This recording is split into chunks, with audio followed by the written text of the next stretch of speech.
The Book of Joshua. Joshua chapter 1. After the death of Moses, the servant of the Lord said to Joshua, son of Nun, Moses' assistant, Moses, my servant, is dead. Now then, you and all these people, get ready to cross the river Jordan into the land I am about to give to them, to the Israelites. I will give you every place where you set your foot, as I promised Moses. Your territory will extend from the desert to Lebanon, and from the great river, the Euphrates, all the Hittite country, to the Mediterranean Sea in the west. No one will be able to stand against you all the days of your life. As I was with Moses, so I will be with you. I will never leave you nor forsake you. Be strong and courageous, because you will lead these people to inherit the land I swore to their ancestors to give them. Be strong and very courageous. Be careful to obey all the law my servant Moses gave you. Do not turn from it to the right or to the left, that you may be successful wherever you go. Keep this book of the law always on your lips. Meditate on it day and night, so that you may be careful to do everything written in it. Then you will be prosperous and successful. Have I not commanded you? Be strong and courageous. Do not be afraid. Do not be discouraged. For the Lord your God will be with you, wherever you go. So Joshua ordered the officers of the people, Go through the camp and tell the people, Get your provisions ready. 3 days from now you will cross the Jordan here to go in and take possession of the land the Lord your God is giving you for your own. But to the Reubenites, the Gadites, and the half-tribe of Manasseh, Joshua said, Remember the command that Moses the servant of the Lord gave you after he said, The Lord your God will give you rest by giving you this land. Your wives, your children, and your livestock may stay in the land that Moses gave you east of the Jordan, but all your fighting men, ready for battle, must cross over ahead of your fellow Israelites.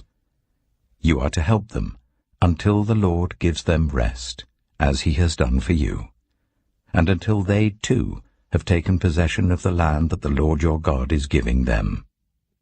After that, you may go back and occupy your own land, which Moses, the servant of the Lord, gave you east of the Jordan, towards the sunrise. Then they answered Joshua, Whatever you have commanded us we will do, and wherever you send us we will go. Just as we fully obeyed Moses, so we will obey you. Only may the Lord your God be with you, as he was with Moses. Whoever rebels against your word and does not obey it, whatever you may command them, will be put to death. Only be strong and courageous. Joshua chapter 2. Then Joshua son of Nun secretly sent 2 spies from Shittim. Go, look over the land, he said, especially Jericho. So they went and entered the house of a prostitute named Rahab, and stayed there. The king of Jericho was told, Look, some of the Israelites have come here tonight to spy out the land. So the king of Jericho sent this message to Rahab, Bring out the men who came to you and entered your house, because they have come to spy out the whole land. But the woman had taken the 2 men and hidden them. She said, Yes, the men came to me, but I did not know where they had come from. At dusk, when it was time to close the city gate, they left. I don't know which way they went. Go after them quickly. You may catch up with them. But she had taken them up to the roof and hidden them under the stalks of flax she had laid out on the roof. So the men set out in pursuit of the spies on the road that leads to the fords of the Jordan, and as soon as the pursuers had gone out, the gate was shut. Before the spies lay down for the night, she went up on the roof and said to them, I know that the Lord has given this land to you, and that a great fear of you has fallen on us, so that all who live in this country are melting in fear because of you. We have heard how the Lord dried up the water of the Red Sea for you when you came out of Egypt, and what you did to Sihon and Og, the 2 kings of the Amorites east of the Jordan, whom you completely destroyed. When we heard of it, our hearts sank, and everyone's courage failed because of you, for the Lord your God is God in heaven above and on the earth below. Now then, please swear to me by the Lord that you will show kindness to my family, because I have shown kindness to you. Give me a sure sign that you will spare the lives of my father and mother, my brothers and sisters, and all who belong to them, and that you will save us from death.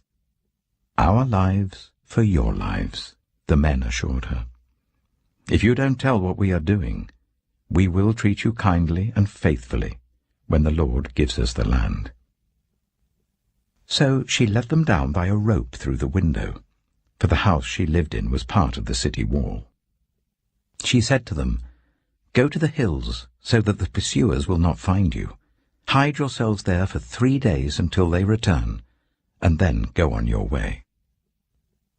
Now the men had said to her, "This oath you made us swear will not be binding on us, unless, when we enter the land, you have tied this scarlet cord in the window through which you let us down, and unless you have brought your father and mother, your brothers, and all your family into your house. If any of them go outside your house into the street, their blood will be on their own heads. We will not be responsible. As for those who are in the house with you, their blood will be on our head if a hand is laid on them. But if you tell what we are doing, we will be released from the oath you made us swear." "Agreed," she replied. "Let it be as you say." So she sent them away, and they departed, and she tied the scarlet cord in the window. When they left, they went into the hills and stayed there 3 days, until the pursuers had searched all along the road and returned without finding them. Then the 2 men started back. They went down out of the hills, forded the river, and came to Joshua, son of Nun, and told him everything that had happened to them. They said to Joshua, "The Lord has surely given the whole land into our hands. All the people are melting in fear because of us." Joshua chapter 3. Early in the morning, Joshua and all the Israelites set out from Shittim and went to the Jordan, where they camped before crossing over. After 3 days, the officers went throughout the camp giving orders to the people. "When you see the Ark of the Covenant of the Lord your God, and the Levitical priests carrying it, you are to move out from your positions and follow it. Then you will know which way to go, since you have never been this way before. But keep a distance of about 2,000 cubits between you and the ark. Do not go near it." Joshua told the people, "Consecrate yourselves, for tomorrow the Lord will do amazing things among you." Joshua said to the priests, "Take up the Ark of the Covenant and pass on ahead of the people." So they took it up and went ahead of them. And the Lord said to Joshua, "Today I will begin to exalt you in the eyes of all Israel, so that they may know that I am with you, as I was with Moses. Tell the priests who carry the Ark of the Covenant, when you reach the edge of the Jordan's waters, go and stand in the river." Joshua said to the Israelites, "Come here and listen to the words of the Lord your God. This is how you will know that the living God is among you, and that he will certainly drive out before you the Canaanites, Hittites, Hivites, Perizzites, Girgashites, Amorites, and Jebusites. See, the Ark of the Covenant of the Lord of all the earth will go into the Jordan ahead of you. Now then, choose 12 men from the tribes of Israel, 1 from each tribe. And as soon as the priests who carry the Ark of the Lord of all the earth, set foot in the Jordan, its waters flowing downstream will be cut off and stand up in a heap." So when the people broke camp to cross the Jordan, The priests carrying the Ark of the Covenant went ahead of them. Now the Jordan is in flood all during harvest. Yet as soon as the priests who carried the ark reached the Jordan, and their feet touched the water's edge, the water from upstream stopped flowing. It piled up in a heap a great distance away at a town called Adam, in the vicinity of Zarethan, while the water flowing down to the sea of the Arabah, that is the Dead Sea, was completely cut off.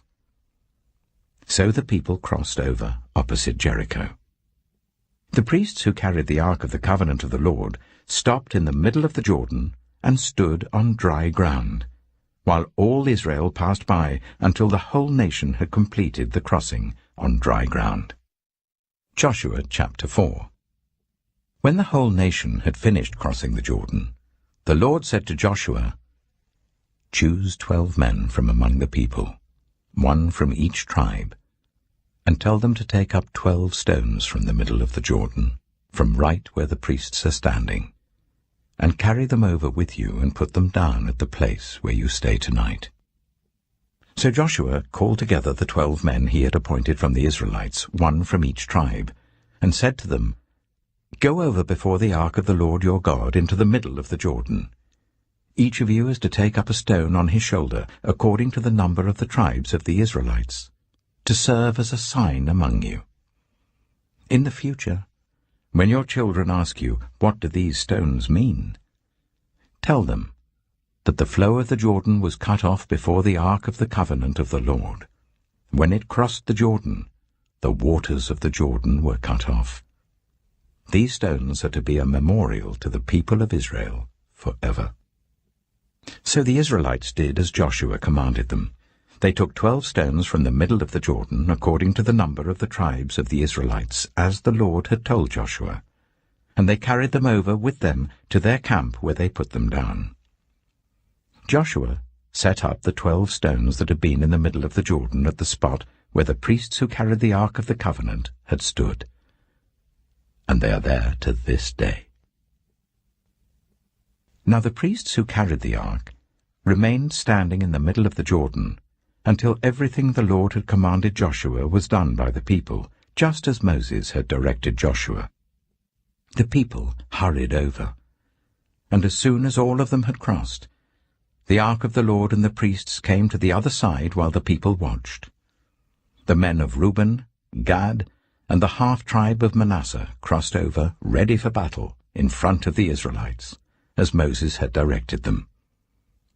About 40,000 armed for battle crossed over before the Lord to the plains of Jericho for war.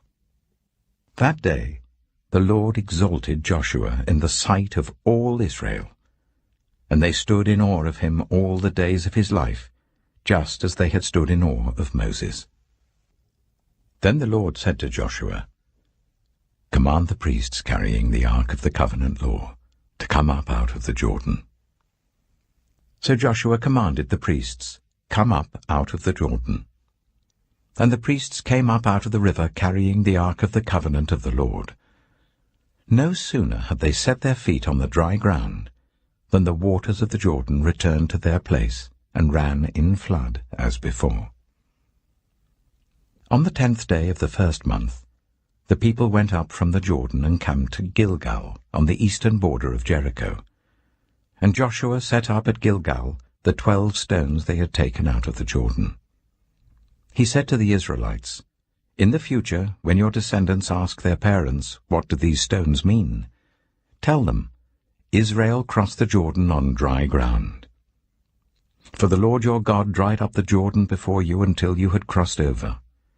The Lord your God did to the Jordan what he had done to the Red Sea, when he dried it up before us until we had crossed over.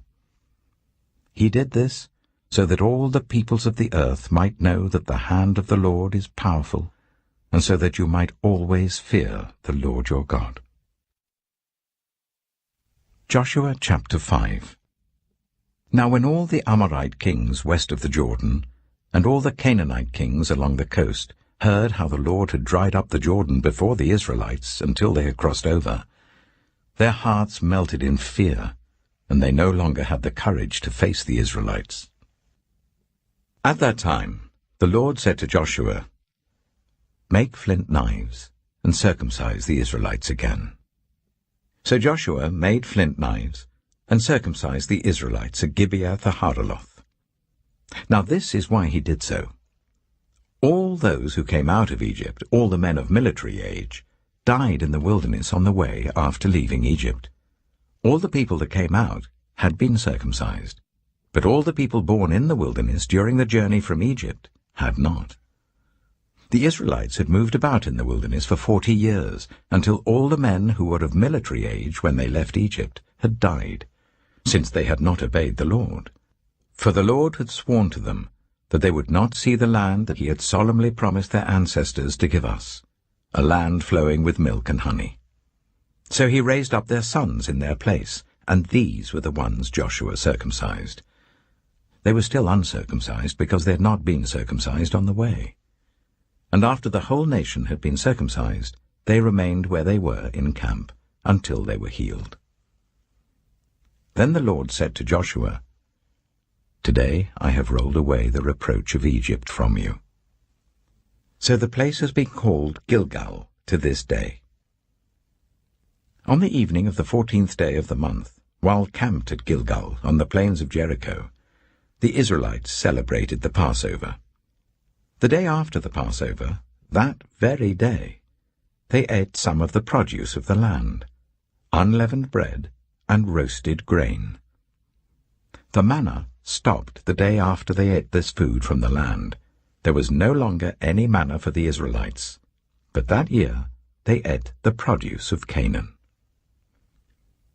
Now when Joshua was near Jericho, he looked up and saw a man standing in front of him with a drawn sword in his hand.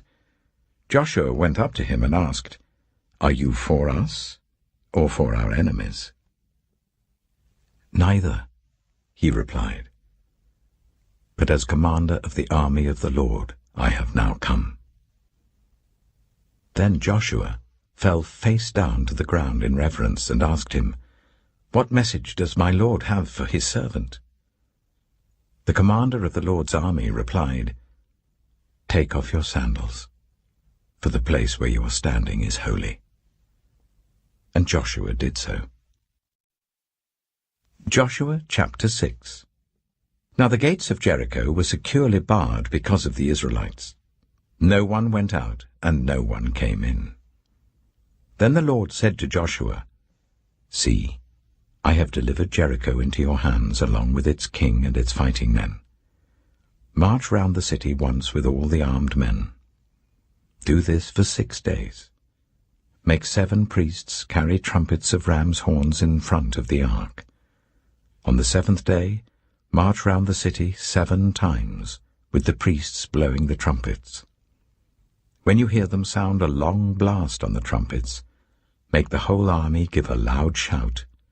Then the wall of the city will collapse, and the army will go up, everyone straight in." So Joshua, son of Nun, called the priests and said to them, "Take up the ark of the covenant of the Lord and make 7 priests carry trumpets in front of it." And he ordered the army, "Advance, march round the city with an armed guard going ahead of the ark of the Lord." When Joshua had spoken to the people, the 7 priests carrying the 7 trumpets before the Lord went forwards, blowing their trumpets, and the ark of the Lord's covenant followed them. The armed guard marched ahead of the priests who blew the trumpets, and the rear guard followed the ark. All this time the trumpets were sounding. But Joshua had commanded the army, "Do not give a war cry, do not raise your voices, do not say a word, until the day I tell you to shout. Then shout." So he had the ark of the Lord carried round the city, circling it once. Then the army returned to camp and spent the night there. Joshua got up early the next morning, and the priests took up the ark of the Lord. The 7 priests carrying the 7 trumpets went forwards, marching before the ark of the Lord and blowing the trumpets. The armed men went ahead of them, and the rear guard followed the ark of the Lord while the trumpets kept sounding. So on the 2nd day they marched round the city once and returned to the camp. They did this for 6 days.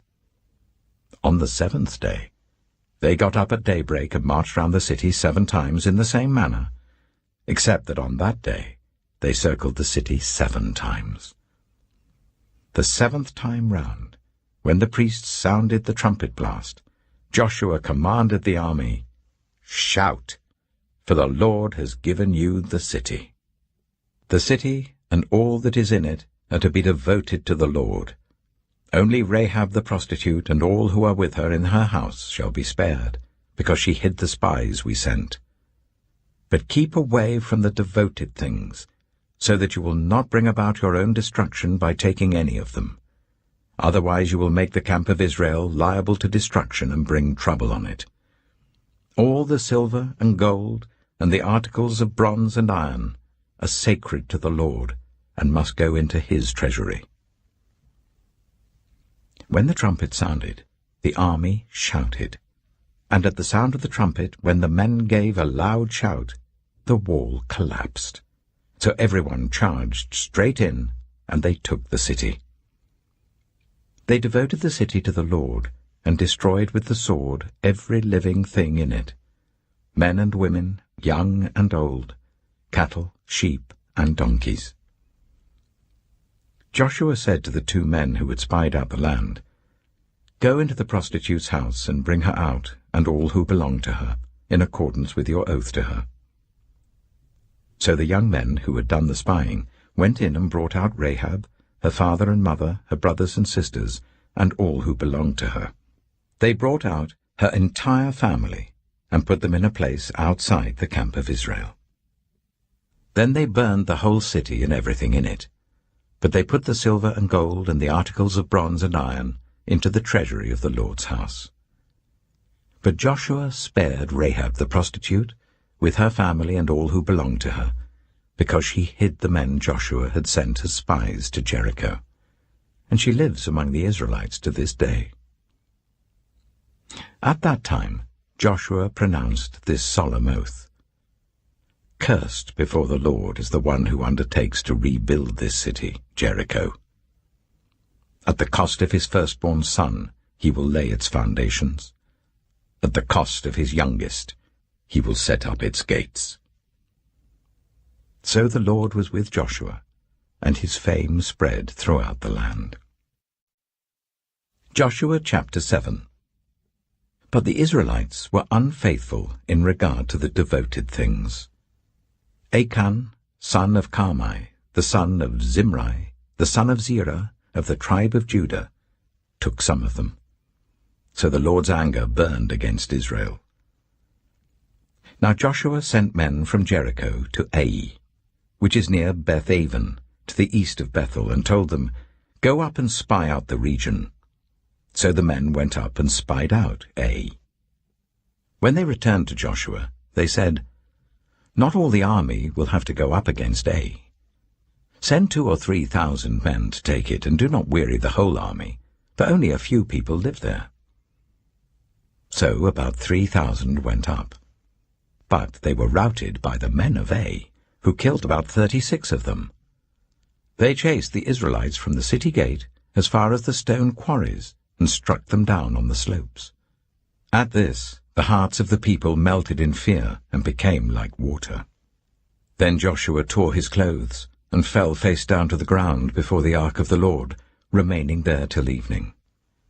The elders of Israel did the same, and sprinkled dust on their heads. And Joshua said, "Alas, sovereign Lord, why did you ever bring this people across the Jordan to deliver us into the hands of the Amorites to destroy us? If only we had been content to stay on the other side of the Jordan. Pardon your servant, Lord. What can I say now that Israel has been routed by its enemies? The Canaanites and the other people of the country will hear about this, and they will surround us and wipe out our name from the earth. What then will you do for your own great name?" The Lord said to Joshua, "Stand up. What are you doing down on your face? Israel has sinned. They have violated my covenant which I commanded them to keep. They have taken some of the devoted things. They have stolen, they have lied, they have put them with their own possessions. That is why the Israelites cannot stand against their enemies. They turn their backs and run, because they have been made liable to destruction. I will not be with you any more, unless you destroy whatever among you is devoted to destruction. Go, consecrate the people. Tell them, consecrate yourselves in preparation for tomorrow, for this is what the Lord, the God of Israel, says. There are devoted things among you, Israel. You cannot stand against your enemies until you remove them. In the morning, present yourselves tribe by tribe. The tribe that the Lord chooses shall come forward, clan by clan. The clan that the Lord chooses shall come forward, family by family. And the family that the Lord chooses shall come forward, man by man. Whoever is caught with the devoted things shall be destroyed by fire, along with all that belongs to him.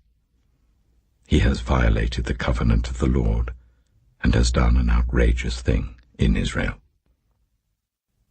Early the next morning Joshua made Israel come forward by tribes, and Judah was chosen. The clans of Judah came forward, and the Zeorites were chosen. He made the clan of the Zeorites come forward by families, and Zimri was chosen. Joshua made his family come forward man by man, and Achan, son of Carmi, the son of Zimri, the son of Zerah, of the tribe of Judah, was chosen. Then Joshua said to Achan, My son, give glory to the Lord, the God of Israel, and honor him. Tell me what you have done. Do not hide it from me. Achan replied, It is true. I have sinned against the Lord, the God of Israel. This is what I have done. When I saw in the plunder a beautiful robe from Babylonia, 200 shekels of silver and a bar of gold weighing 50 shekels, I coveted them and took them. They are hidden in the ground inside my tent with the silver underneath. So Joshua sent messengers, and they ran to the tent, and there it was, hidden in his tent with the silver underneath. They took the things from the tent, brought them to Joshua, and all the Israelites, and spread them out before the Lord. Then Joshua, together with all Israel, took Achan, son of Zerah, the silver, the robe, the gold bar, his sons and daughters, his cattle, donkeys and sheep, his tent, and all that he had, to the valley of Achor. Joshua said, Why have you brought this trouble on us? The Lord will bring trouble on you today. Then all Israel stoned him, and after they had stoned the rest, they burned them. Over Achan they heaped up a large pile of rocks, which remains to this day. Then the Lord turned from his fierce anger. Therefore that place has been called the Valley of Achor ever since. Joshua chapter 8. Then the Lord said to Joshua, Do not be afraid, do not be discouraged. Take the whole army with you and go up and attack Ai. For I have delivered into your hands the king of Ai, his people, his city, and his land. You shall do to Ai and its king as you did to Jericho and its king, except that you may carry off their plunder and livestock for yourselves. Set an ambush behind the city. So Joshua and the whole army moved out to attack Ai. He chose 30,000 of his best fighting men and sent them out at night, with these orders. Listen carefully. You are to set an ambush behind the city. Don't go very far from it. All of you be on the alert. I and all those with me will advance on the city, and when the men come out against us, as they did before, we will flee from them. They will pursue us until we have lured them away from the city, for they will say, They are running away from us as they did before. So when we flee from them, you are to rise up from ambush and take the city. The Lord your God will give it into your hand. When you have taken the city, set it on fire. Do what the Lord has commanded. See to it. You have my orders. Then Joshua sent them off, and they went to the place of ambush and lay in wait between Bethel and Ai, to the west of Ai. But Joshua spent that night with the people. Early the next morning, Joshua mustered his army, and he and the leaders of Israel marched before them to Ai. The entire force that was with him marched up and approached the city and arrived in front of it. They set up camp north of Ai, with the valley between them and the city. Joshua had taken about 5,000 men and set them in ambush between Bethel and Ai to the west of the city. So the soldiers took up their positions with the main camp to the north of the city and the ambush to the west of it. That night Joshua went into the valley. When the king of Ai saw this, he and all the men of the city hurried out early in the morning to meet Israel in battle at a certain place overlooking the Arabah. But he did not know that an ambush had been set against him behind the city. Joshua and all Israel let themselves be driven back before them, and they fled towards the wilderness. All the men of Ai were called to pursue them, and they pursued Joshua and were lured away from the city. Not a man remained in Ai or Bethel who did not go after Israel. They left the city open and went in pursuit of Israel.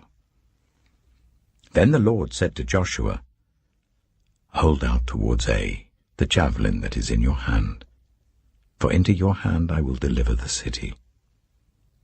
So Joshua held out towards the city the javelin that was in his hand. As soon as he did this, the men in the ambush rose quickly from their position and rushed forward. They entered the city and captured it and quickly set it on fire. The men of Ai looked back and saw the smoke of the city rising up into the sky, but they had no chance to escape in any direction. The Israelites who had been fleeing towards the wilderness had turned back against their pursuers. For when Joshua and all Israel saw that the ambush had taken the city, and that smoke was going up from the city, they turned round and attacked the men of Ai. Those in the ambush also came out of the city against them, so that they were caught in the middle with Israelites on both sides. Israel cut them down, leaving them neither survivors nor fugitives. But they took the king of Ai alive and brought him to Joshua. When Israel had finished killing all the men of Ai in the fields and in the wilderness where they had chased them, and when every one of them had been put to the sword, all the Israelites returned to Ai and killed those who were in it. 12,000 men and women fell that day, all the people of Ai. For Joshua did not draw back the hand that held out his javelin until he had destroyed all who lived in Ai. But Israel did carry off for themselves the livestock and plunder of this city, as the Lord had instructed Joshua. So Joshua burned Ai, and made it a permanent heap of ruins, a desolate place to this day. He impaled the body of the king of Ai on a pole, and left it there until evening. At sunset, Joshua ordered them to take the body from the pole and throw it down at the entrance of the city gate. And they raised a large pile of rocks over it, which remains to this day. Then Joshua built on Mount Ebal an altar to the Lord, the God of Israel, as Moses the servant of the Lord had commanded the Israelites. He built it according to what is written in the book of the law of Moses, an altar of uncut stones, on which no iron tool had been used. On it they offered to the Lord burnt offerings and sacrificed fellowship offerings. There, in the presence of the Israelites, Joshua wrote on stones a copy of the law of Moses. All the Israelites, with their elders, officials, and judges, were standing on both sides of the Ark of the Covenant of the Lord, facing the Levitical priests who carried it. Both the foreigners living among them and the native-born were there. Half of the people stood in front of Mount Gerizim, and half of them in front of Mount Ebal, as Moses the servant of the Lord had formerly commanded, when he gave instructions to bless the people of Israel. Afterwards Joshua read all the words of the law, the blessings and the curses, just as it is written in the book of the law. There was not a word of all that Moses had commanded that Joshua did not read to the whole assembly of Israel, including the women and children and the foreigners who lived among them. Joshua chapter 9. Now when all the kings west of the Jordan heard about these things, the kings in the hill country, in the western foothills, and along the entire coast of the Mediterranean Sea as far as Lebanon, the kings of the Hittites, Amorites, Canaanites, Perizzites, Hivites, and Jebusites. They came together to wage war against Joshua and Israel. However, when the people of Gibeon heard what Joshua had done to Jericho and Ai, they resorted to a ruse. They went as a delegation whose donkeys were loaded with worn-out sacks and old wineskins, cracked and mended. They put worn and patched sandals on their feet and wore old clothes. All the bread of their food supply was dry and mouldy. Then they went to Joshua in the camp at Gilgal and said to him and the Israelites, "We have come from a distant country. Make a treaty with us." The Israelites said to the Hivites, "But perhaps you live near us, so how can we make a treaty with you?" "Well, we are your servants," they said to Joshua. But Joshua asked, "Who are you, and where do you come from?" They answered, "Your servants have come from a very distant country because of the fame of the Lord your God. For we have heard reports of him, all that he did in Egypt, and all that he did to the 2 kings of the Amorites east of the Jordan, Sihon, king of Heshbon, and Og, king of Bashan, who reigned in Ashtaroth. And our elders and all those living in our country said to us, 'Take provisions for your journey, go and meet them, and say to them, We are your servants, make a treaty with us.' This bread of ours was warm when we packed it at home on the day we left to come to you. But now see how dry and mouldy it is. And these wineskins that we filled were new, but see how cracked they are. And our clothes and sandals are worn out by the very long journey." The Israelites sampled their provisions, but did not inquire of the Lord. Then Joshua made a treaty of peace with them to let them live, and the leaders of the assembly ratified it by oath. 3 days after they made the treaty with the Gibeonites, the Israelites heard that they were neighbors, living near them. So the Israelites set out, and on the 3rd day came to their cities, Gibeon, Kephirah, Beeroth, and Kiriath-Jearim. But the Israelites did not attack them, because the leaders of the assembly had sworn an oath to them by the Lord, the God of Israel. The whole assembly grumbled against the leaders, but all the leaders answered, "We have given them our oath by the Lord, the God of Israel, and we cannot touch them now.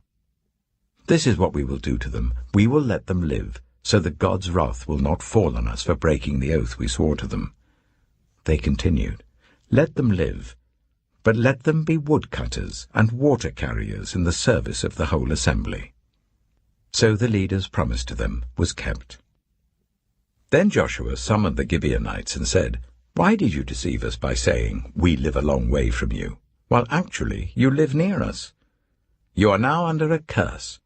You will never be released from service as woodcutters and water carriers for the house of my God." They answered Joshua, "Your servants were clearly told how the Lord your God had commanded his servant Moses to give you the whole land and to wipe out all its inhabitants from before you. So we feared for our lives because of you, and that is why we did this. We are now in your hands. Do to us whatever seems good and right to you." So Joshua saved them from the Israelites, and they did not kill them. That day he made the Gibeonites woodcutters and water carriers for the assembly, to provide for the needs of the altar of the Lord at the place the Lord would choose. And that is what they are to this day. Joshua chapter 10. Now Adonizedek, king of Jerusalem, heard that Joshua had taken Ai and totally destroyed it, doing to Ai and its king as he had done to Jericho and its king, and that the people of Gibeon had made a treaty of peace with Israel and had become their allies. He and his people were very much alarmed at this, because Gibeon was an important city, like one of the royal cities. It was larger than Ai, and all its men were good fighters. So Adonizedek, king of Jerusalem, appealed to Hoham, king of Hebron, Piram, king of Jarmuth, Japhiah, king of Lachish, and Debir, king of Eglon. "Come up and help me attack Gibeon," he said, "because it has made peace with Joshua and the Israelites." Then the 5 kings of the Amorites, the kings of Jerusalem, Hebron, Jarmuth, Lachish, and Eglon, joined forces. They moved up with all their troops and took up positions against Gibeon and attacked it. The Gibeonites then sent word to Joshua in the camp at Gilgal, "Do not abandon your servants.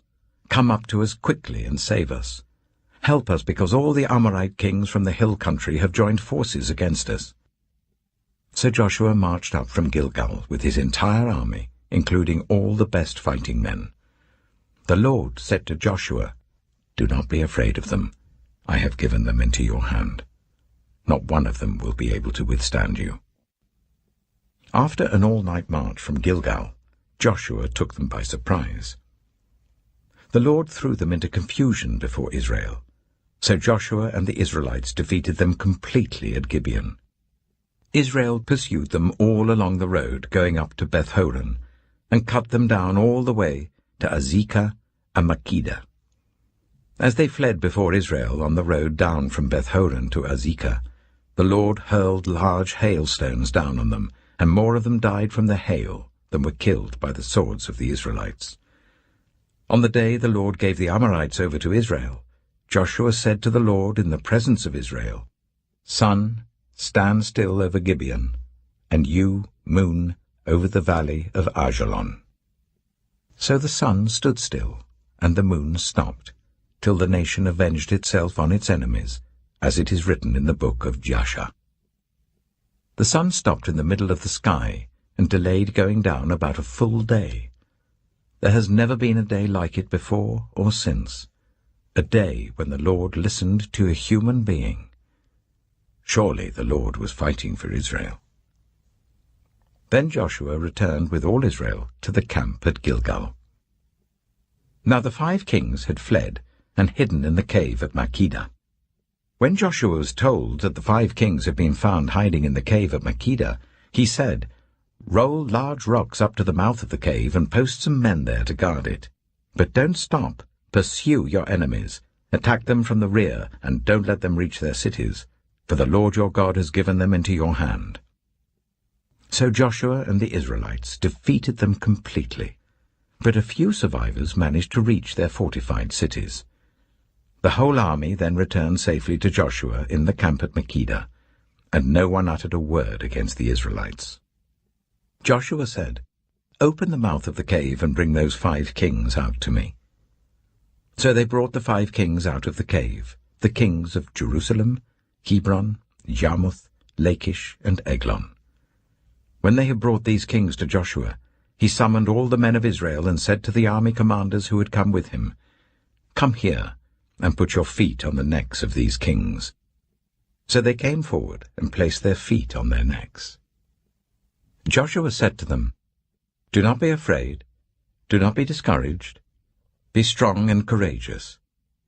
This is what the Lord will do to all the enemies you are going to fight." Then Joshua put the kings to death and exposed their bodies on 5 poles, and they were left hanging on the poles until evening. At sunset, Joshua gave the order, and they took them down from the poles and threw them into the cave where they had been hiding. At the mouth of the cave, they placed large rocks, which are there to this day. That day, Joshua took Makkedah. He put the city and its king to the sword and totally destroyed everyone in it. He left no survivors. And he did to the king of Makkedah as he had done to the king of Jericho. Then Joshua and all Israel with him moved on from Makkedah to Libnah and attacked it. The Lord also gave that city and its king into Israel's hand. The city and everyone in it Joshua put to the sword. He left no survivors there, and he did to its king as he had done to the king of Jericho. Then Joshua and all Israel with him moved on from Libnah to Lachish. He took up positions against it and attacked it. The Lord gave Lachish into Israel's hands, and Joshua took it on the 2nd day. The city and everyone in it he put to the sword, just as he had done to Libnah. Meanwhile, Horam, king of Gezer, had come up to help Lachish, but Joshua defeated him and his army, until no survivors were left. Then Joshua and all Israel with him moved on from Lachish to Eglon, They took up positions against it and attacked it. They captured it that same day and put it to the sword and totally destroyed everyone in it, just as they had done to Lachish. Then Joshua and all Israel with him went up from Eglon to Hebron and attacked it. They took the city and put it to the sword together with its king, its villages, and everyone in it. They left no survivors. Just as at Eglon, they totally destroyed it and everyone in it. Then Joshua and all Israel with him turned round and attacked Debir. They took the city, its king, and its villages, and put them to the sword. Everyone in it they totally destroyed. They left no survivors. They did to Debir and its king as they had done to Libnah and its king, and to Hebron. So Joshua subdued the whole region, including the hill country, the Negev, the western foothills, and the mountain slopes, together with all their kings. He left no survivors. He totally destroyed all who breathed, just as the Lord, the God of Israel, had commanded. Joshua subdued them from Kadesh Barnea to Gaza, and from the whole region of Goshen to Gibeon. All these kings and their lands Joshua conquered in one campaign, because the Lord, the God of Israel, fought for Israel. Then Joshua returned with all Israel to the camp at Gilgal. Joshua chapter 11. When Jabin, king of Hazor, heard of this, he sent word to Jobab, king of Madon, to the kings of Shimron and Akshaph, and to the northern kings who were in the mountains, in the Arabah south of Kinnereth, in the western foothills, and in Naphoth Dor on the west, to the Canaanites in the east and west, to the Amorites, Hittites, Perizzites, and Jebusites in the hill country, and to the Hivites below Hermon in the region of Mizpah. They came out with all their troops, and a large number of horses and chariots, a huge army, as numerous as the sand on the seashore. All these kings joined forces and made camp together at the waters of Merom to fight against Israel. The Lord said to Joshua, "Do not be afraid of them, because by this time tomorrow I will hand all of them, slain, over to Israel.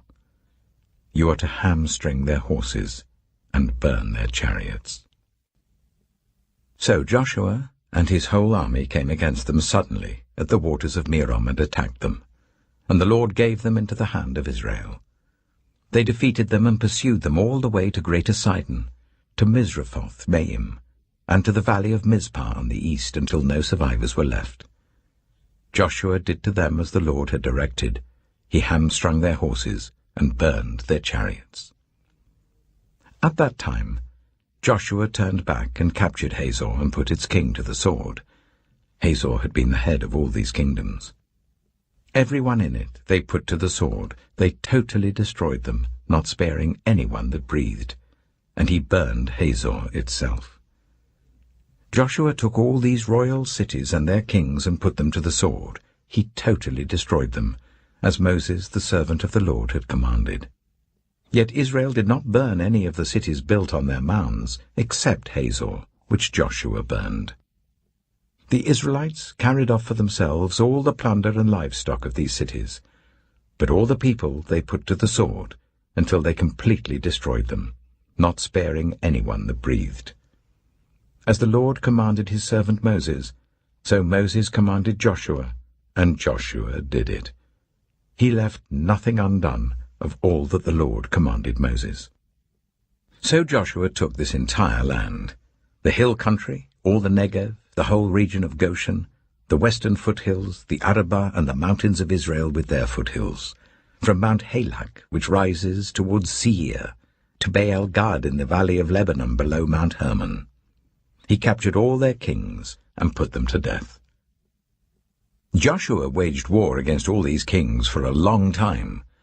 Except for the Hivites living in Gibeon, not one city made a treaty of peace with the Israelites, who took them all in battle. For it was the Lord himself who hardened their hearts to wage war against Israel, so that he might destroy them totally, exterminating them without mercy, as the Lord had commanded Moses. At that time Joshua went and destroyed the Anakites from the hill country, from Hebron, Debir, and Anab, from all the hill country of Judah and from all the hill country of Israel. Joshua totally destroyed them and their towns. No Anakites were left in Israelite territory. Only in Gaza, Gath, and Ashdod did any survive. So Joshua took the entire land, just as the Lord had directed Moses, and he gave it as an inheritance to Israel, according to their tribal divisions. Then the land had rest from war. Joshua chapter 12. These are the kings of the land whom the Israelites had defeated, and whose territory they took over east of the Jordan, from the Arnon Gorge to Mount Hermon, including all the eastern side of the Arabah. Sihon, king of the Amorites, who reigned in Heshbon. He ruled from Aroer on the rim of the Arnon Gorge, from the middle of the gorge, to the river Jabbok, which is the border of the Ammonites. This included half of Gilead. He also ruled over the eastern Arabah, from the Sea of Galilee to the Sea of Arabah, that is the Dead Sea, to Beth Jeshimoth, and then southward below the slopes of Pisgah. And the territory of Og, king of Bashan, one of the last of the Rephaites, who reigned in Ashtaroth and Edrei. He ruled over Mount Hermon, Salakah, all of Bashan, to the border of the people of Geshur and Maacah, and half of Gilead to the border of Sihon, king of Heshbon. Moses, the servant of the Lord, and the Israelites conquered them. And Moses, the servant of the Lord, gave their land to the Reubenites, the Gadites, and the half-tribe of Manasseh, to be their possession. Here is a list of the kings of the land that Joshua and the Israelites conquered on the west side of the Jordan, from Baal-Gad in the valley of Lebanon to Mount Halak, which rises towards Seir. Joshua gave their lands as an inheritance to the tribes of Israel according to their tribal divisions. The lands included the hill country, the western foothills, the Arabah, the mountain slopes, the wilderness, and the Negev. These were the lands of the Hittites, Amorites, Canaanites, Perizzites, Hivites, and Jebusites. These were the kings. The king of Jericho, 1. The king of Ai, near Bethel, 1. The king of Jerusalem, 1. The king of Hebron, 1. The king of Jarmuth, 1. The king of Lachish, 1. The king of Eglon, 1. The king of Gezer, 1. The king of Debir, 1. The king of Gede, 1. The king of Hormah, 1. The king of Arad, 1. The king of Libnah, 1. The king of Adullam, 1. The king of Makkedah, 1. The king of Bethel, 1. The king of Tappuah, 1. The king of Hepher, 1. The king of Aphek, 1. The king of Lasharon, 1. The king of Madon, 1. The king of Hazor, 1. The king of Shimron-Meron, 1. The king of Akshaph, 1. The king of Teanach, 1. The king of Megiddo, 1. The king of Kedesh, 1. The king of Jokneam in Carmel, 1. The king of Dor in Naphoth Dor, 1. The king of Goyim in Gilgal, 1. The king of Tirzah, 1. 31 kings in all. Joshua chapter 13. When Joshua had grown old, the Lord said to him, "You are now very old, and there are still very large areas of land to be taken over. This is the land that remains. All the regions of the Philistines and Geshurites, from the river Shihor on the east of Egypt to the territory of Ekron in the north, all of it counted as Canaanite, though held by 5 Philistine rulers in Gaza, Ashdod, Ashkelon, Gath, and Ekron, the territory of the Avites on the south, all the land of the Canaanites, from Arah of the Sidonians, as far as Aphek and the border of the Amorites, the area of Byblos, and all Lebanon to the east, from Baal-Gad below Mount Hermon to Lebo Hamath. As for all the inhabitants of the mountain regions from Lebanon to Mishrephoth-Maim, that is all the Sidonians, I myself will drive them out before the Israelites. Be sure to allocate this land to Israel for an inheritance as I have instructed you. and divide it as an inheritance among the 9 tribes, and half of the tribe of Manasseh. The other half of Manasseh, the Reubenites and the Gadites, had received the inheritance that Moses had given them east of the Jordan, as he, the servant of the Lord, had assigned it to them. It extended from Aroer, on the rim of the Arnon Gorge, and from the town in the middle of the gorge, and included the whole plateau of Medeba as far as Dibon, and all the towns of Sihon, king of the Amorites, who ruled in Heshbon, out to the border of the Ammonites. It also included Gilead, the territory of the people of Geshur, and Maacah, all of Mount Hermon, and all Bashan, as far as Salakah, that is, the whole kingdom of Og in Bashan, who had reigned in Ashtaroth and Edrei. He was the last of the Rephaites. Moses had defeated them and taken over their land, but the Israelites did not drive out the people of Geshur and Maacah, so they continue to live among the Israelites to this day. But to the tribe of Levi he gave no inheritance, since the food offerings presented to the Lord, the God of Israel, are their inheritance as he promised them. This is what Moses had given to the tribe of Reuben according to its clans.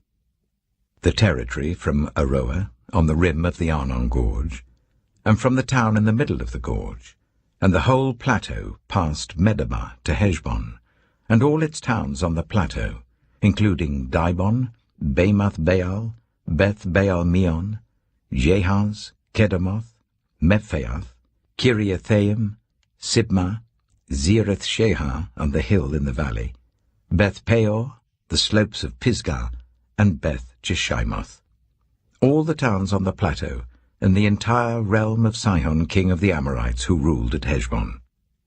Moses had defeated him and the Midianite chiefs, Evi, Rechem, Zur, Hur, and Reba, princes allied with Sihon, who lived in that country. In addition to those slain in battle, the Israelites had put to the sword Balaam son of Beor, who practiced divination. The boundary of the Reubenites was the bank of the Jordan.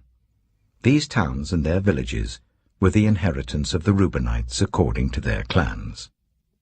This is what Moses had given to the tribe of Gad according to its clans. The territory of Jazer, all the towns of Gilead and half the Ammonite country, as far as Aroer near Rabbah, and from Heshbon to Ramath-Mizpah and Betonim, and from Mahanaim to the territory of Debir. And in the valley, Beth-Haram, Beth-Nimrah, Succoth, and Zaphon with the rest of the realm of Sihon, king of Heshbon, the east side of the Jordan, the territory up to the end of the Sea of Galilee. These towns and their villages were the inheritance of the Gadites according to their clans. This is what Moses had given to the half-tribe of Manasseh, that is, to half the family of the descendants of Manasseh according to its clans. The territory extending from Mahanaim and including all of Bashan, the entire realm of Og, king of Bashan, all the settlements of Jair in Bashan, 60 towns, half of Gilead and Ashtaroth and Edrei, the royal cities of Og in Bashan. This was for the descendants of Machir, son of Manasseh, for half of the sons of Machir, according to their clans. This is the inheritance Moses had given when he was in the plains of Moab, across the Jordan east of Jericho. But to the tribe of Levi, Moses had given no inheritance. The Lord, the God of Israel, is their inheritance, as he promised them. Joshua chapter 14. Now these are the areas the Israelites received as an inheritance in the land of Canaan, which Eleazar the priest, Joshua son of Nun, and the heads of the tribal clans of Israel allotted to them. Their inheritances were assigned by lot to the 9½ tribes, as the Lord had commanded through Moses.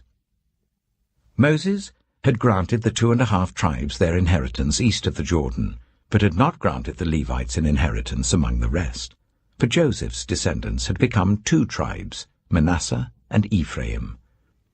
The Levites received no share of the land, but only towns to live in, with pasture lands for their flocks and herds. So the Israelites divided the land, just as the Lord had commanded Moses. Now the people of Judah, approached Joshua at Gilgal, and Caleb, son of Jephunneh the Kenizzite, said to him, "You know what the Lord said to Moses, the man of God, at Kadesh-barnea about you and me.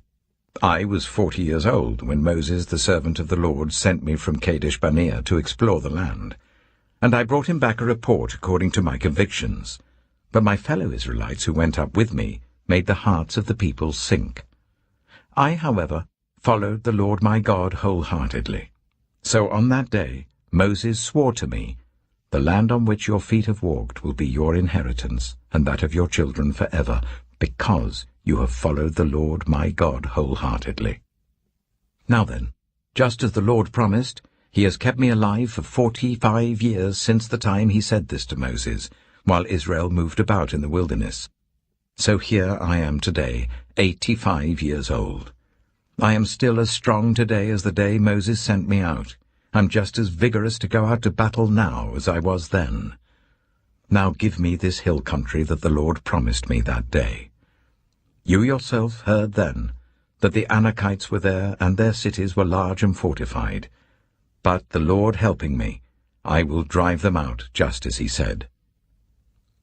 Then Joshua blessed Caleb, son of Jephunneh, and gave him Hebron as his inheritance.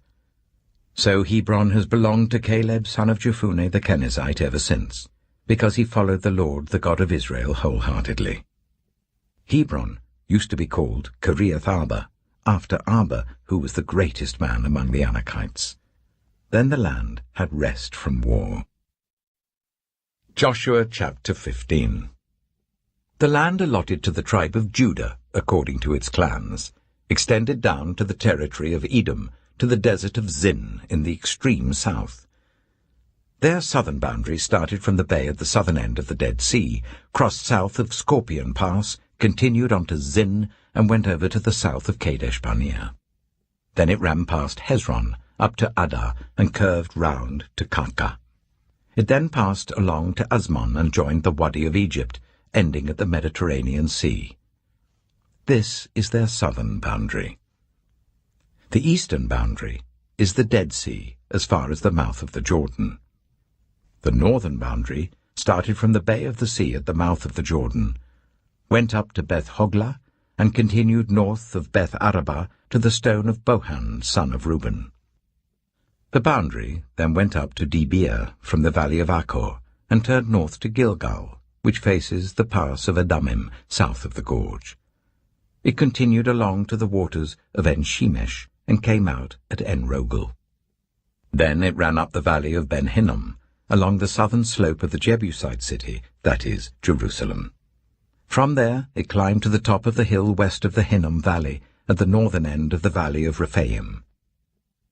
From the hilltop, the boundary headed towards the spring of the waters of Nephtoah, came out of the towns of Mount Ephron, and went down towards Baalah, that is, Kiriath-jearim.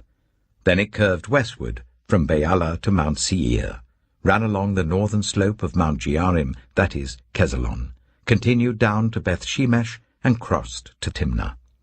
It went to the northern slope of Ekron, turned towards Shikkeron, passed along to Mount Baalah, and reached Jabneel.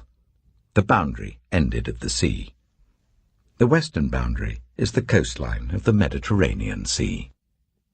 These are the boundaries around the people of Judah by their clans. In accordance with the Lord's command to him, Joshua gave to Caleb, son of Jephunneh, a portion in Judah, Kiriath-arba, that is, Hebron. Arba was the forefather of Anak. From Hebron, Caleb drove out the 3 Anakites, Shishai, Ahiman, and Talmai, the sons of Anak. From there he marched against the people living in Debir, formerly called Kiriath-sephir, and Caleb said, "I will give my daughter Aksah in marriage to the man who attacks and captures Kiriath-sephir." Othniel, son of Kenaz, Caleb's brother, took it. So Caleb gave his daughter Aksah to him in marriage. One day when she came to Othniel, she urged him to ask her father for a field. When she got off her donkey, Caleb asked her, "What can I do for you?" She replied, "Do me a special favor. Since you have given me land in the Negev, give me also springs of water." So Caleb gave her the upper and lower springs. This is the inheritance of the tribe of Judah, according to its clans.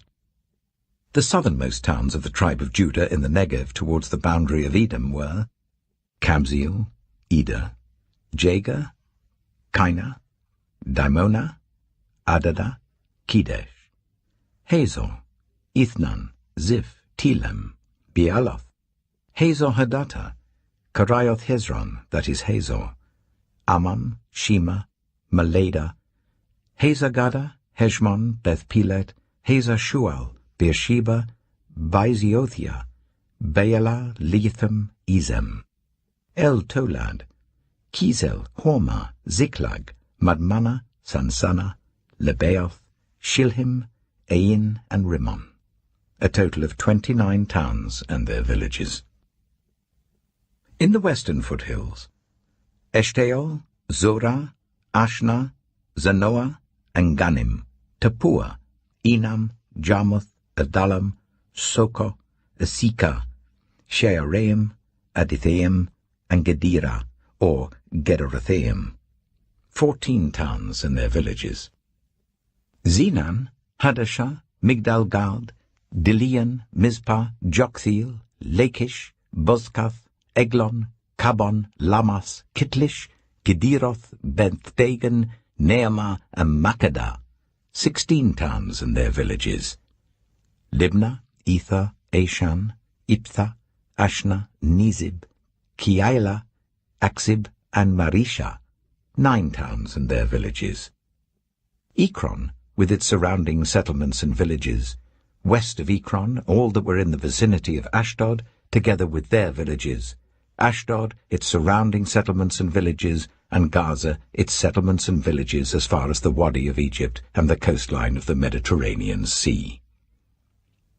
In the hill country, Shemi, Jatta, Soka, Dana, Kiriath Sana, that is Dibir, Anab, Eshtemo, Ainim, Goshan, Holon, and Gilo, 11 towns and their villages. Arab, Duma, Ishan, Janim, Beth-Tapua, Afika, Hamtar, Kiriath Arba, that is Hebron, and Zior, 9 towns and their villages. Maon, Carmel, Ziph, Jatta, Jezreel, Yokdeam, Zanoah, Kain, Gibeah, and Timnah, 10 towns and their villages. Halchul, Beth-zur, Gidor, Meerath, Beth-Anoth, and Eltekon, 6 towns and their villages. Kiriath Baal, that is Kiriath Jearim, and Rabbah, 2 towns and their villages. In the wilderness, Beth Araba, Middin, Sikika, Nibshan, the city of salt, and En-Gedi, 6 towns and their villages. Judah could not dislodge the Jebusites who were living in Jerusalem. To this day, the Jebusites live there with the people of Judah. Joshua chapter 16. The land allotted to Joseph began at the Jordan east of the springs of Jericho, and went up from there through the desert into the hill country of Bethel. It went on from Bethel, that is, Luz, crossed over to the territory of the Archites in Ataroth, descended westwards to the territory of the Japhletites as far as the region of Lower Beth-horon, and on to Gezer, ending at the Mediterranean Sea. So Manasseh and Ephraim, the descendants of Joseph, received their inheritance. This was the territory of Ephraim according to its clans. The boundary of their inheritance went from Ataroth-Addar in the east to Upper Beth-horon and continued to the Mediterranean Sea. From Mikmethath on the north it curved eastward to Taanath-Shiloh, passing by it to Genoa on the east. Then it went down from Genoa to Ataroth and Nearah, touched Jericho, and came out of the Jordan. From Tapua the border went west to the Keah ravine and ended at the Mediterranean Sea. This was the inheritance of the tribe of the Ephraimites, according to its clans. It also included all the towns and their villages that were set aside for the Ephraimites within the inheritance of the Manassites. They did not dislodge the Canaanites living in Gezer. To this day the Canaanites live among the people of Ephraim, but are required to do forced labor. Joshua chapter 17. This was the land allotted to the tribe of Manasseh as Joseph's firstborn, that is, for Machir, Manasseh's firstborn.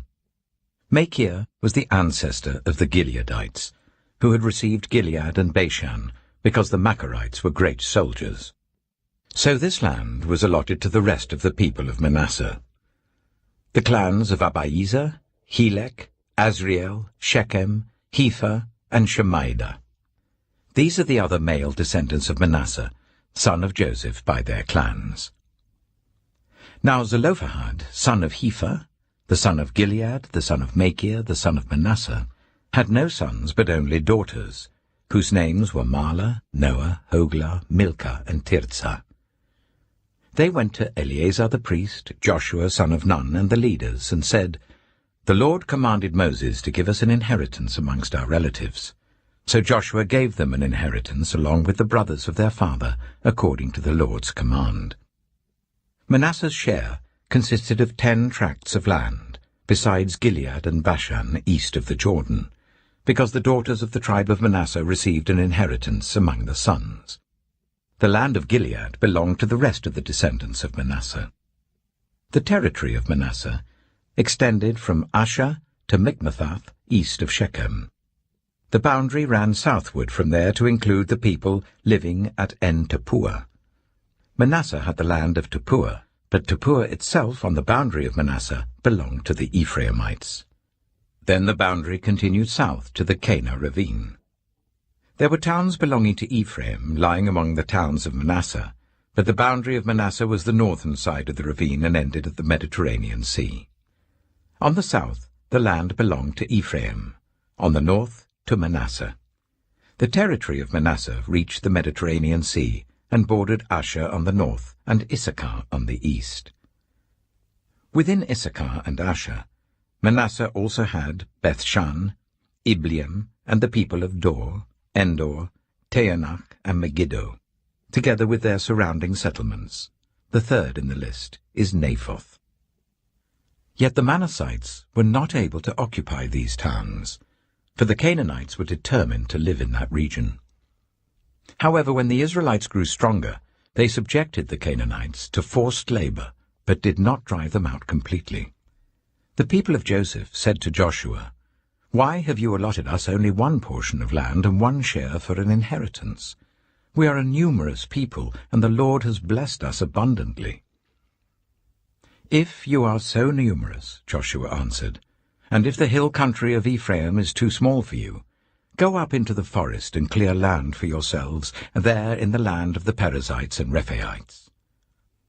The people of Joseph replied, "The hill country is not enough for us, and all the Canaanites who live in the plain have chariots fitted with iron, both those in Bethshan and its settlements and those in the valley of Jezreel." But Joshua said to the tribes of Joseph, to Ephraim and Manasseh, "You are numerous and very powerful. You will have not only one portion of land allotted to you, but the forested hill country as well. Clear it, and its farthest limits will be yours. Though the Canaanites have chariots fitted with iron, and though they are strong, you can drive them out." Joshua chapter 18. The whole assembly of the Israelites gathered at Shiloh and set up the tent of meeting there. The country was brought under their control, but there were still 7 Israelite tribes who had not yet received their inheritance. So Joshua said to the Israelites, "How long will you wait before you begin to take possession of the land that the Lord, the God of your ancestors, has given you? Appoint 3 men from each tribe.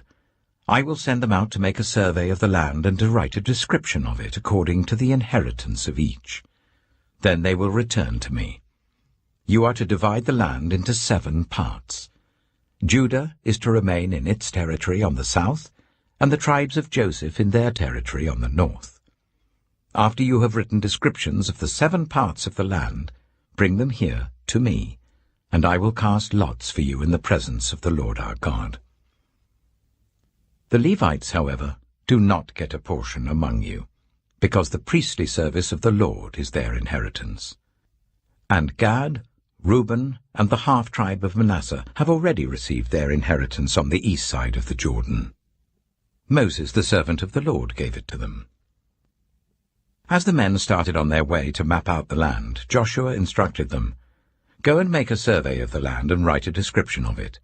Then return to me, and I will cast lots for you here at Shiloh in the presence of the Lord." So the men left and went through the land. They wrote its description on a scroll, town by town, in 7 parts, and returned to Joshua in the camp at Shiloh. Joshua then cast lots for them in Shiloh in the presence of the Lord, and there he distributed the land to the Israelites, according to their tribal divisions. The first lot came up for the tribe of Benjamin according to its clans. Their allotted territory lay between the tribes of Judah and Joseph. On the north side, their boundary began at the Jordan, passed the northern slope of Jericho, and headed west into the hill country, coming out at the wilderness of Beth-aven. From there it crossed to the south slope of Luz, that is Bethel, and went down to Ataroth-Adar, on the hill south of Lower Beth-horon. From the hill facing Beth-horon on the south, the boundary turned south along the western side, and came out at Kiriath-Baal, that is Kiriath-Jearim, a town of the people of Judah.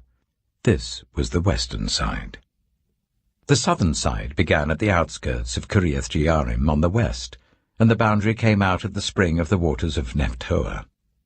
The boundary went down to the foot of the hill facing the valley of Ben Hinnom, north of the valley of Rephaim. It continued down the Hinnom valley along the southern slope of the Jebusite city, and so to En-Rogel. It then curved north, went to En-Shemesh, continued to Geliloth, which faces the pass of Adumim, and ran down to the stone of Bohan son of Reuben. It continued to the northern slope of Beth-Arabah, and on down into the Arabah. It then went to the northern slope of Beth-Hoglah, and came out at the northern bay of the Dead Sea, at the mouth of the Jordan in the south. This was the southern boundary. The Jordan formed the boundary on the eastern side. These were the boundaries that marked out the inheritance of the clans of Benjamin on all sides. The tribe of Benjamin, according to its clans, had the following cities: Jericho, Beth-Hoglah, Emek-Keziz, Beth-Arabah, Zimraim, Bethel, Avim, Para, Ophrah, Kepha-Ammoni, Ophni, and Geba, 12 towns and their villages. Gibeon, Ramah, Beeroth, Mizpah, Kephirah, Motzah, Rechem, Urpiel, Tarala, Zelah, Haeleph, the Jebusite city, that is Jerusalem, Gibeah and Kiriath, 14 towns and their villages. This was the inheritance of Benjamin for its clans. Joshua chapter 19.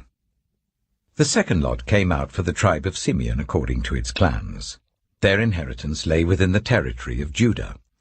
It included Beersheba, or Sheba, Meleda, Hazashuel, Bala, Itzem, Eltolad, Bethel, Hormah, Ziklag, Beth-Marcaboth, Hazasusa, Beth-Lebaoth, and Sharuhen, 13 towns and their villages. Ain, Rimmon, Ether, and Ashon, 4 towns and their villages, and all the villages around these towns as far as Baalath-Beer, Ramah in the Negev. This was the inheritance of the tribe of the Simeonites according to its clans. The inheritance of the Simeonites was taken from the share of Judah, because Judah's portion was more than they needed.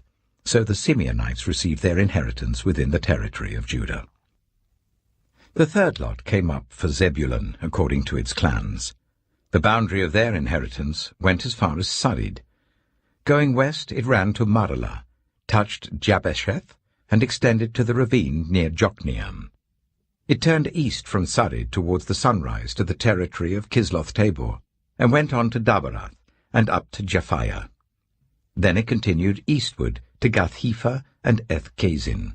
It came out at Rimmon and turned towards Nia. There the boundary went round on the north to Hanathon, and ended at the valley of Iptha-El. Included were Katath, Nahalal, Shimron, Idalah, and Bethlehem. There were 12 towns and their villages. These towns and their villages were the inheritance of Zebulun according to its clans. The fourth lot came out for Issachar according to its clans. Their territory included Jezreel, Kesaloth, Shunem, Hapharaim, Shion, Anharath, Rabbith, Kishion, Ebeth, Remeth, Enganim, Enhada, and Beth Pazes. The boundary touched Tabor, Shahazuma, and Beth Shemesh, and ended at the Jordan. There were 16 towns and their villages. These towns and their villages were the inheritance of the tribe of Issachar according to its clans. The fifth lot came out for the tribe of Asher according to its clans. Their territory included Helkath, Helai, Beaton, Akshaph, Alamelech, Amad, and Mishal. On the west, the boundary touched Carmel and Shihor-Libnath. It then turned east towards Beth-Dagon, touched Zebulun and the valley of Ipthael, and went north to Beth-Emek and Nahiel, passing Kabul on the left. It went to Abdon, Rehob, Hammon, and Kana, as far as Greater Sidon. The boundary then turned back towards Ramah and went to the fortified city of Tyre, turned towards Hussah, and came out at the Mediterranean Sea in the region of Akzib, Ammah, Aphek, and Rehob. There were 22 towns and their villages. These towns and their villages were the inheritance of the tribe of Asher according to its clans. The sixth lot came out for Naphtali according to its clans. Their boundary went from Heleph and the large tree at Zeananim, passing Adami Nekeb and Jabneel to Lakam, and ending at the Jordan. The boundary ran west through Aznoth Tabor and came out at Hukkok. It touched Zebulun on the south, Asher on the west, and the Jordan on the east. The fortified cities were Ziddim, Zer, Hamath, Rakath, Kinnereth, Adama, Ramah, Hazor, Kedesh, Edrei, En-Hazor, Iron, Migdal-El, Horem, Beth-Anath, and Beth-Shemesh. There were 19 towns and their villages. These towns and their villages were the inheritance of the tribe of Naphtali according to its clans. The seventh lot came out for the tribe of Dan according to its clans.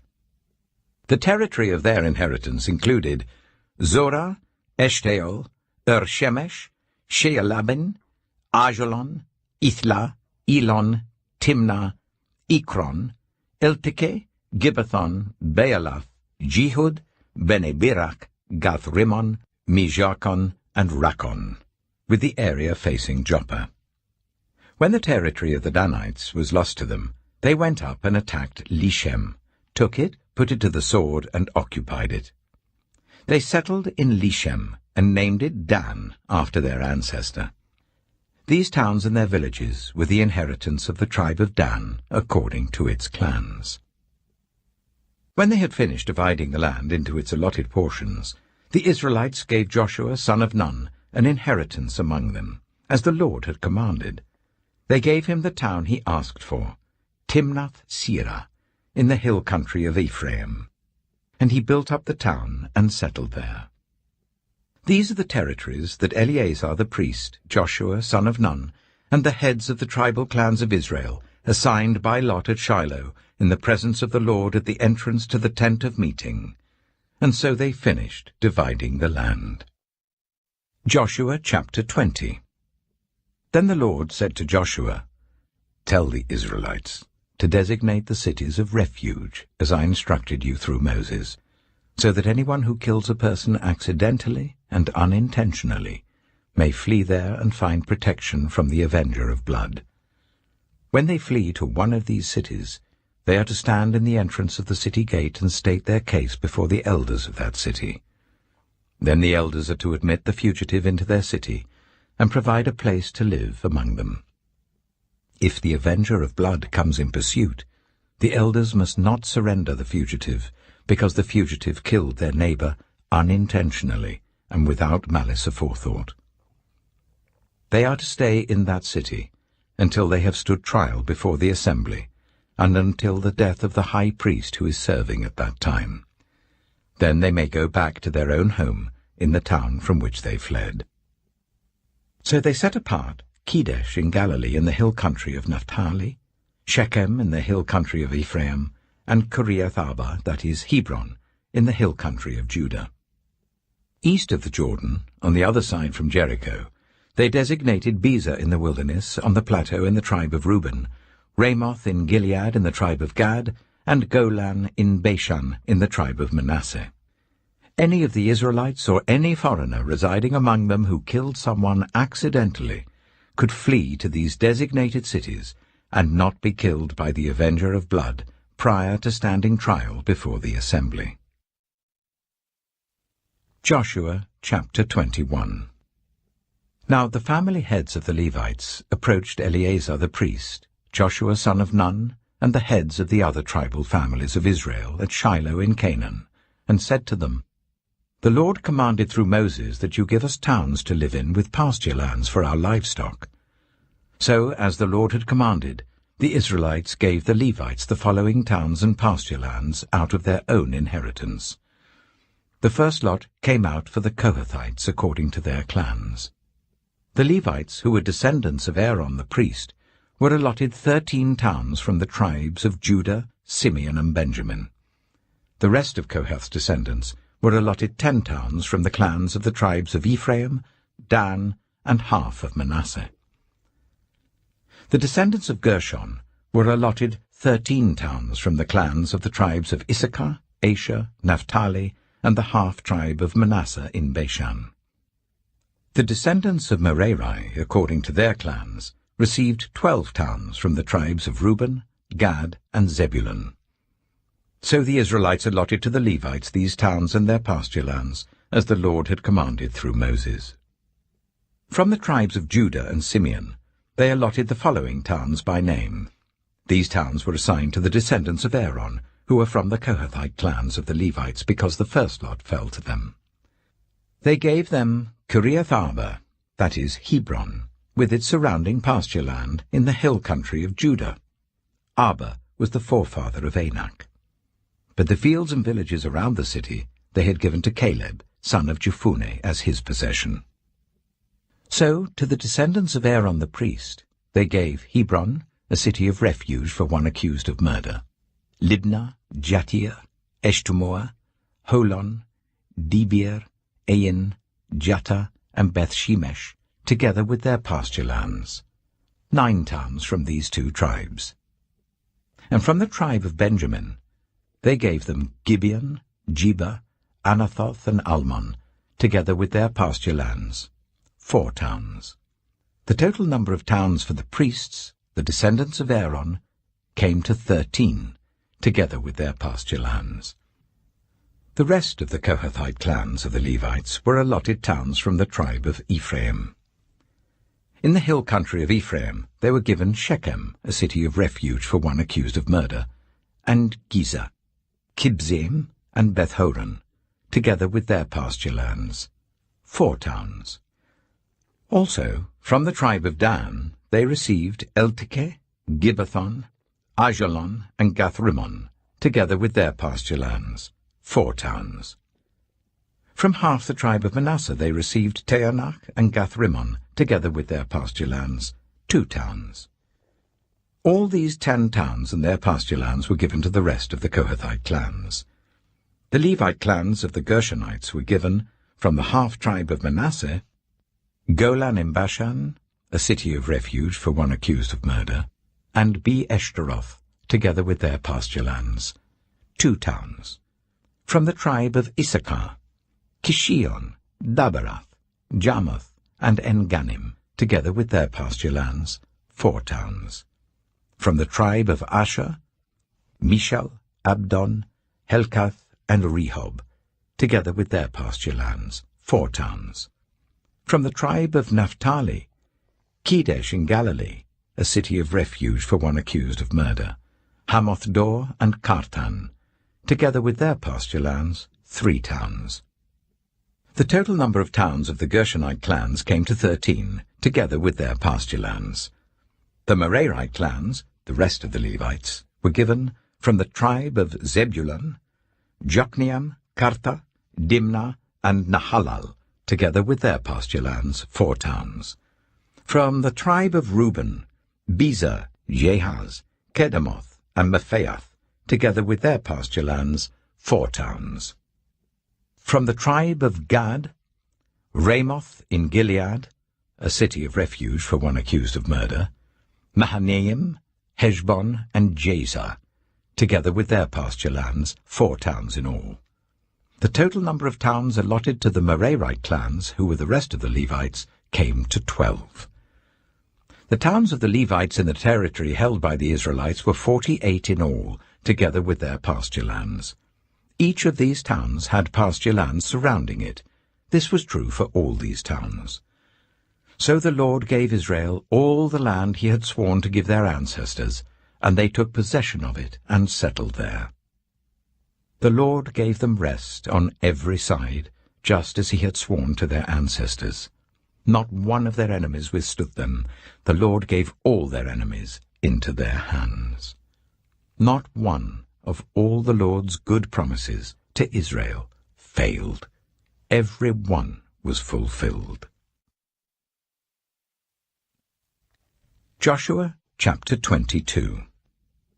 Then Joshua summoned the Reubenites, the Gadites, and the half-tribe of Manasseh, and said to them, You have done all that Moses, the servant of the Lord, commanded, and you have obeyed me in everything I commanded.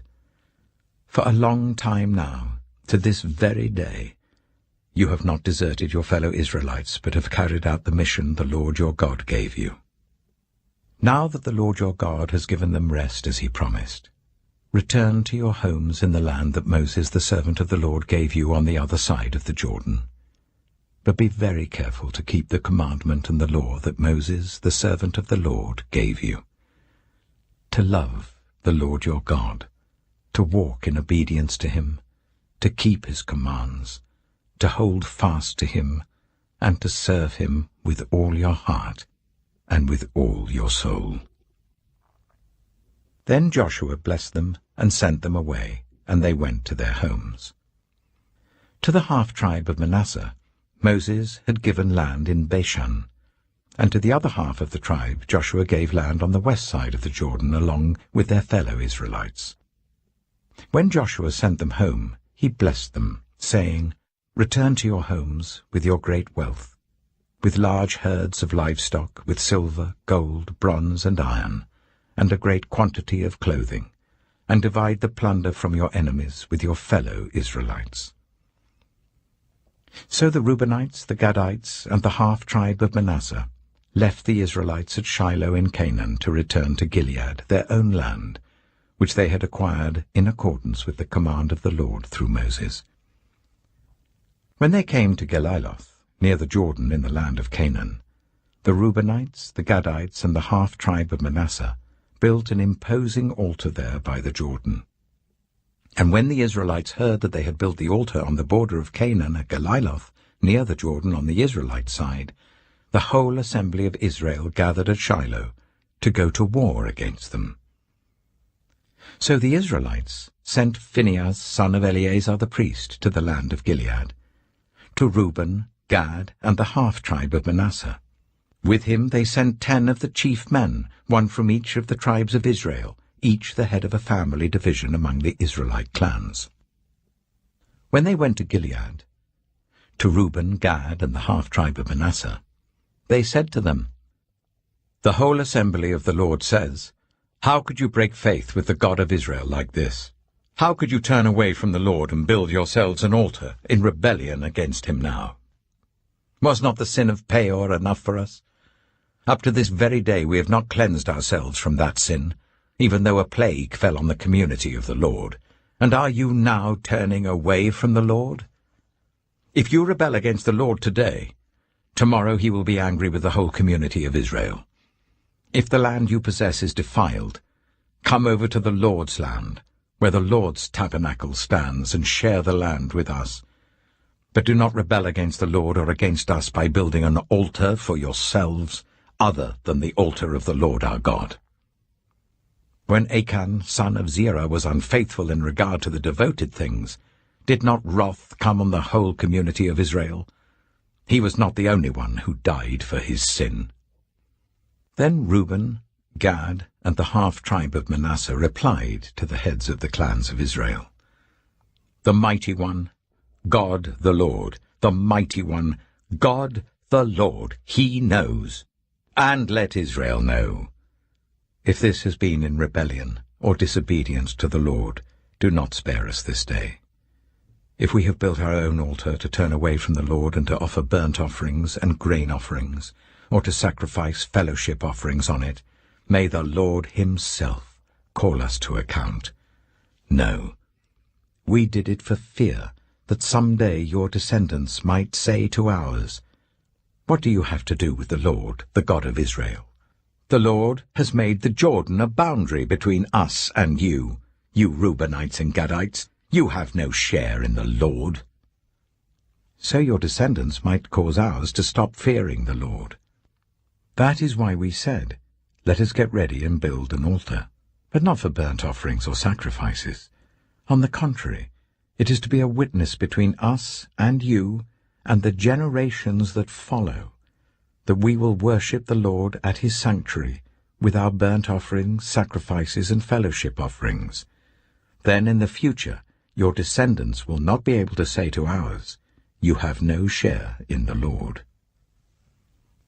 And we said, if they ever say this to us, or to our descendants, we will answer, "Look at the replica of the Lord's altar, which our ancestors built, not for burnt offerings and sacrifices, but as a witness between us and you." Far be it from us to rebel against the Lord and turn away from Him today by building an altar for burnt offerings, grain offerings, and sacrifices, other than the altar of the Lord our God that stands before His tabernacle. When Phinehas, the priest, and the leaders of the community, the heads of the clans of the Israelites, heard what Reuben, Gad, and Manasseh had to say, they were pleased. And Phinehas, son of Eleazar the priest, said to Reuben, Gad, and Manasseh, "Today we know that the Lord is with us, because you have not been unfaithful to the Lord in this matter. Now you have rescued the Israelites from the Lord's hand." Then Phinehas, son of Eleazar the priest, and the leaders returned to Canaan from their meeting with the Reubenites and Gadites in Gilead, and reported to the Israelites. They were glad to hear the report and praised God, and they talked no more about going to war against them to devastate the country where the Reubenites and the Gadites lived. And the Reubenites and the Gadites gave the altar this name: "A witness between us that the Lord is God." Joshua chapter 23. After a long time had passed, and the Lord had given Israel rest from all their enemies around them, Joshua, by then a very old man, summoned all Israel, their elders, leaders, judges, and officials, and said to them, "I am very old. You yourselves have seen everything the Lord your God has done to all these nations for your sake. It was the Lord your God who fought for you. Remember how I have allotted as an inheritance for your tribes all the land of the nations that remain, the nations I conquered, between the Jordan and the Mediterranean Sea in the west. The Lord your God Himself will push them out for your sake. He will drive them out before you, and you will take possession of their land, as the Lord your God promised you. Be very strong.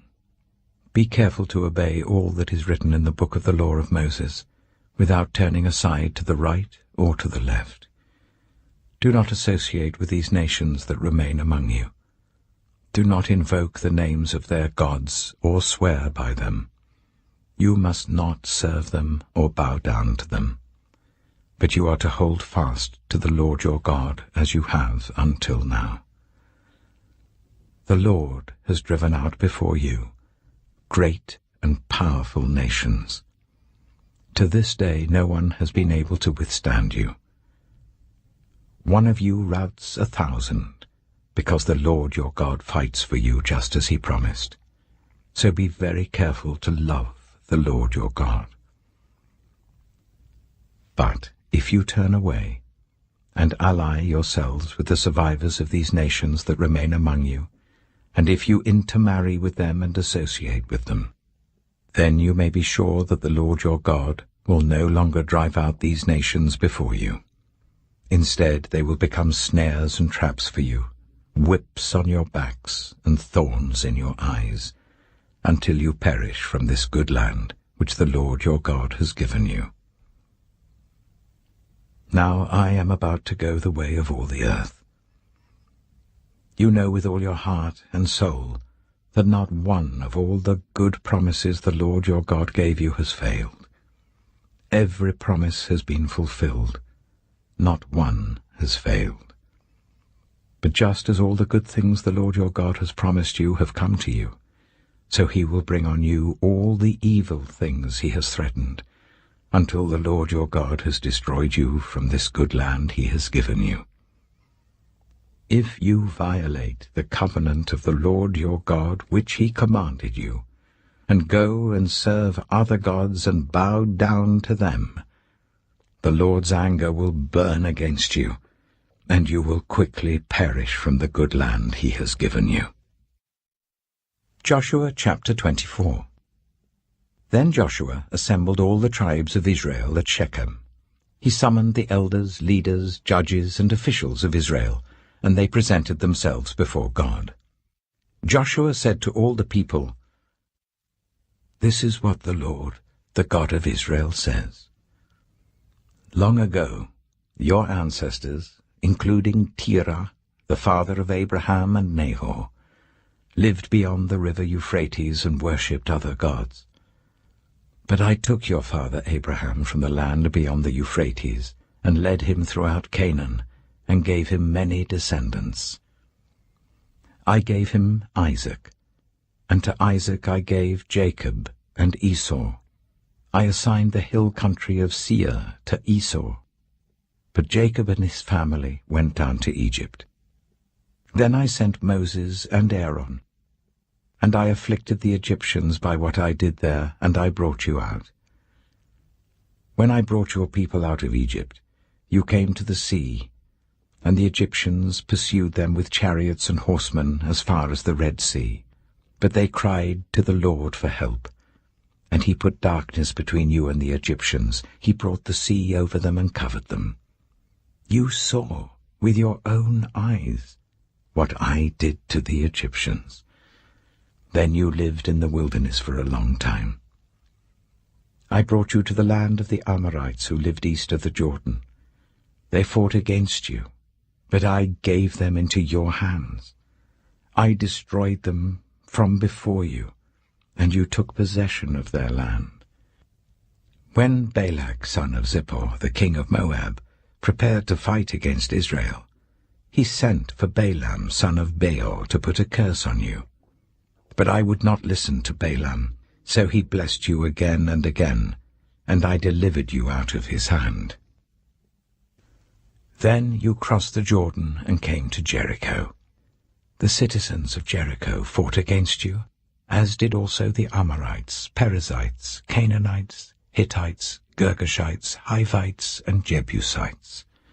But I gave them into your hands. I sent the hornet ahead of you, which drove them out before you, also the 2 Amorite kings. You did not do it with your own sword and bow. So I gave you a land on which you did not toil, and cities you did not build, and you live in them and eat from vineyards and olive groves that you did not plant. Now fear the Lord, and serve him with all faithfulness. Throw away the gods your ancestors worshipped beyond the river Euphrates and in Egypt, and serve the Lord.